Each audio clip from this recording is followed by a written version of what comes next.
Assalamualaikum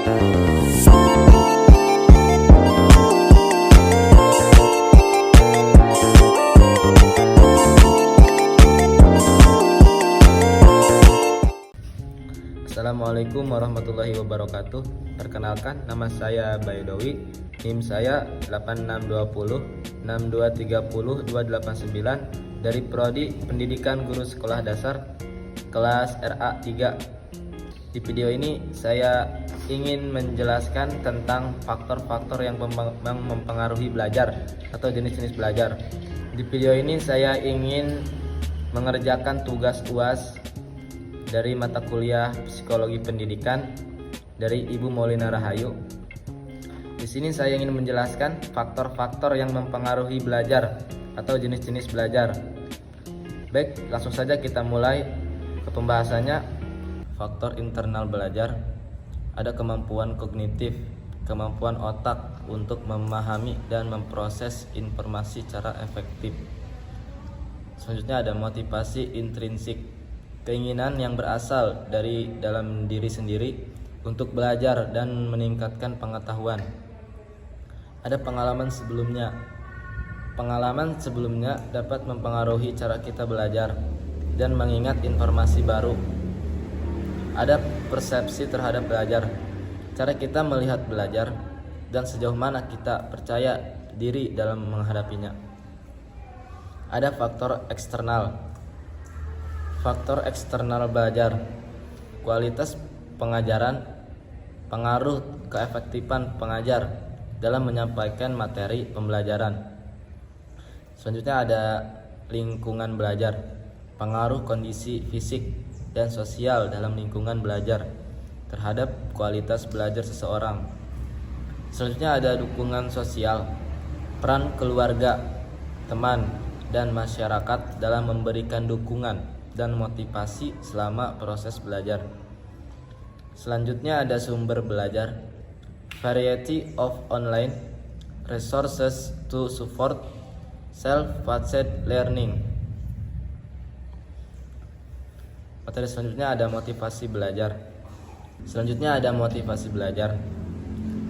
Yang pertama ada dorongan intrinsik, kuriositas dan antusiasme dalam belajar untuk kepuasan pribadi. Selanjutnya ada hasil ekstrinsik, penghargaan dan pengakuan yang diterima sebagai hasil dari prestasi belajar. Selanjutnya ada tujuan pribadi, keinginan untuk mencapai tujuan yang relevan dan bermanfaat bagi individu. Selanjutnya ada metode belajar, pembelajaran mandiri. Siswa mengatur waktu dan metode pembelajaran mereka sendiri dengan pengawasan minimal dari guru. Selanjutnya ada pembelajaran kooperatif.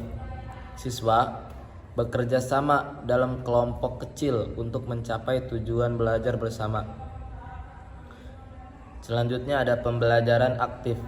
Siswa terlibat secara langsung dalam proses belajar dengan diskusi kelompok dan eksperimen. Selanjutnya ada media belajar.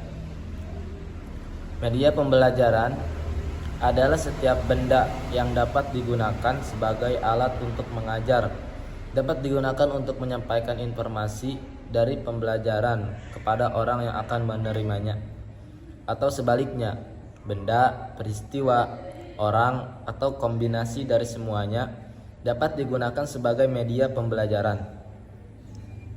Baik, selanjutnya ada media belajar. Media belajar ini terbagi ada 3.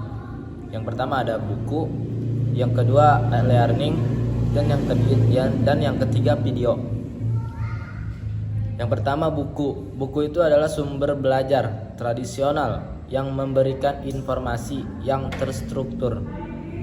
Yang kedua ada e-learning, platform digital yang menyediakan modul pembelajaran interaktif dan mudah diakses. Yang ketiga ada video, media audio visual yang menarik untuk mendemonstrasikan konsep dan proses belajar. Selanjutnya faktor-faktor belajar. ada 3, yaitu faktor internal belajar, ada faktor eksternal, ada komponen belajar. Yang pertama ada faktor internal belajar.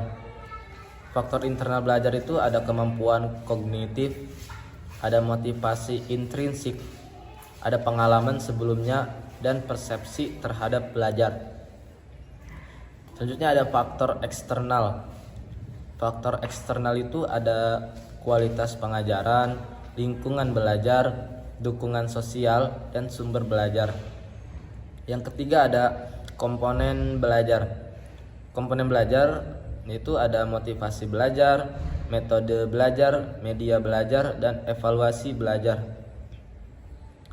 Baik, teman-teman, ada kesimpulannya.